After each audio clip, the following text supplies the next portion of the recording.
வணக்கம் மக்களே, நான் டாக்டர் யோகேஸ்வரன். நான் ஒரு எலும்புமுறிவு மருத்துவர். இன்னைக்கு நம்ம எந்த விடயத்தை பற்றி கதைக்க போகிறோம்னா, நேற்றைய தினம் மே 17 என்னோட டாக்டர் யோகேஷ் என்ற யூடியூப் சேனலோட மானிட்டைசேஷன் சஸ்பெண்ட் செய்யப்பட்டது. 15 வருடங்களுக்கு முன் நடத்தப்பட்டதுக்கு நியாயமும் அதற்காக உயிர் தியாகம் செய்த புலிகளுக்கும் ஆதரவாக ஒரு பதிவிட்டேன் என்ற ஒரு கருத்தை கூறி சேனலை மானிட்டைசேஷன் சஸ்பெண்ட் பண்ணியிருக்காங்க. பேர் தமிழ் ஈழ கொள்கைக்காக உயிர் நீத்த போது நான் வெறும் என்னோட யூடியூப் சேனலோட மானிட்டைசேஷனை தான் இழந்திருக்கேன். இதை சொன்னதை நான் பெருமையாகவே எடுத்துக்கிறேன், கவலைலாம் படலை. ஏன்னா உங்களுக்கு எல்லாம் தெரியும், 15 வருடங்களுக்கு முன் மே 17, 2009 அன்னைக்கு தான் இனத்தின் தலைவரான வேலுப்பிள்ளை பிரபாகரன் அவர்களுடைய உயிர் நீத்த நாள் என்று கருதப்படுகிறது. கட்ட போரின் காலத்தில் மட்டும் கிட்டத்தட்ட 1 லட்சம் தமிழர்கள் உயிர் நீத்தார்கள் என்றும் பல லட்ச தமிழர்கள் பல நாட்டுகளுக்கு அகதிகளாக தஞ்சம் புகுந்தார்கள் என்பது நாம் அனைவரும் அறிந்த ஒரு விஷயம்தான்.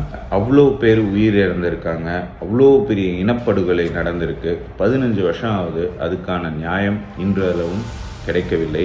அவர்கள் செய்த குற்றத்திற்கான தண்டனை இன்றளவும் அவர்கள் குற்றவாளியாக கூட அனுசரிக்கப்படவில்லை இந்த உலகத்தில் என்பதே மிகவும் வருத்தக்குரியமான ஒரு விஷயமாக திகழ்கிறது. என்னை பொறுத்தவரை இன்றளவும் தமிழர்களுக்கு இலங்கையில் அவர்களுக்கான அடிப்படை உரிமை கூட கிடைக்கவில்லை. நான் ஒரு வருஷத்துக்கு முன்னாடி இலங்கைக்கு போயிருந்தேன். யாழ்ப்பாணத்தில் நடந்து சுற்றி பார்த்துட்டு இருக்கும்போது என்னை நிறுத்தி ஒரு 10 நிமிஷம் கேள்வி கேட்டு தான் அனுப்பிச்சாங்க. யாழ்ப்பாணத்திலிருந்து கிளிநொச்சியை நோக்கி செல்லும்போது அந்த எலிஃபண்ட் பாஸ்ன்னு ஒரு இடம் இருக்கும். அந்த இடத்துல செக் போஸ்ட் இருக்குது.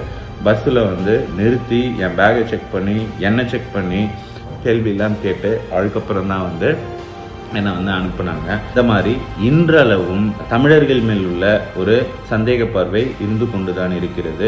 அவர்களுக்கான உரிமை கிடைக்கவில்லை என்பதே உண்மை.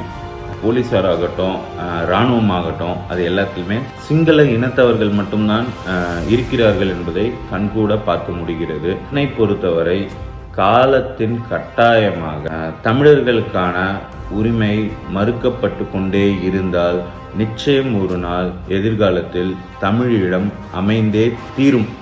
அப்படி ஒரு நாள் தமிழீழம் அமையும் போதுதான் தமிழர்களுக்கான உரிமை மீட்கப்படும் என்பதை நான் நம்பும் விடயமாகவே நான் கருதுகிறேன். தமிழீழம் வாழ்க, தமிழின மக்கள் வாழ்க, தமிழின தலைவர் பிரபாகரன் அவர்கள் வாழ்க என்று கூறி விடைபெறுகிறேன். நன்றி, வணக்கம்.